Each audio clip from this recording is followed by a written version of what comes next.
G'day guys, thought I'd do my daily Facebook video on the upcoming federal election. Obviously for the last 3 days I didn't do a video.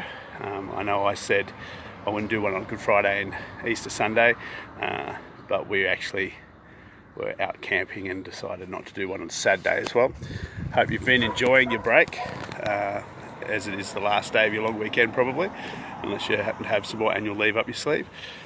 I'm obviously going to be watching the Hawks hopefully beat the Geelong Cats later this afternoon. I thought I'd sneak in this video real quick beforehand.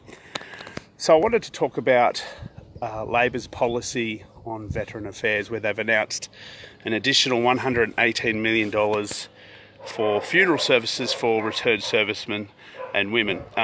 This applies to any returned servicemen and women, doesn't matter what conflict they are involved with, and it raises effectively the funeral expenses that they can access from about $2,000 to about $12,000.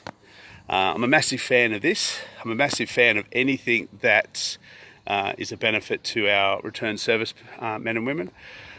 For those of you who don't know my history, my father was in the Air Force and the Army before that, and did a tour in Vietnam, and I saw how that affected his life. He was in the military until I was 12, and I saw how the effects of service took a hold of him in his everyday life, and how it affected our family.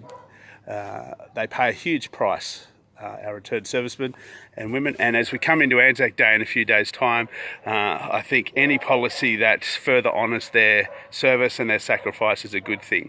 So good Shorten on this occasion. I thoroughly endorse that policy. I encourage you to click on the link that's in the description of this video to go and have a further look at that if you're interested, and maybe even look at some of their other policies. But it does lead to an interesting thing. So this is a very personal thing for me, as I've just talked about. It's something that I believe in very strongly. But does that mean I'll vote Labor because of this policy? Well, no is the short answer. But more importantly is why.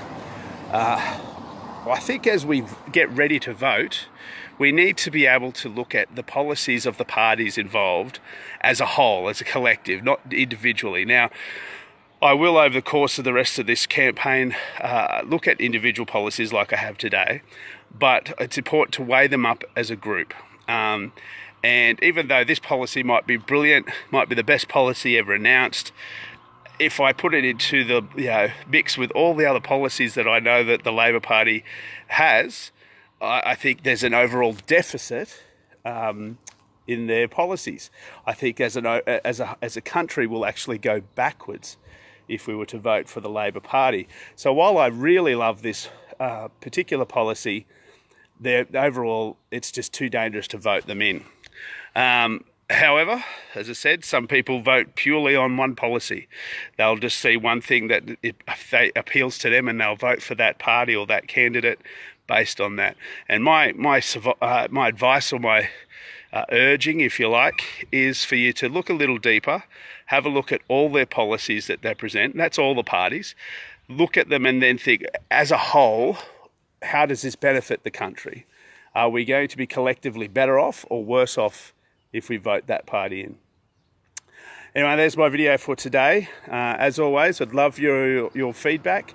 If there's a particular topic you want me to have a look at and do a bit of research on and do a video on, let me know in the comments. If you could like and share this video, that would also be great. I'd really appreciate it. All right, guys, enjoy the rest of your long weekend. Hopefully you're keen to get back into it tomorrow.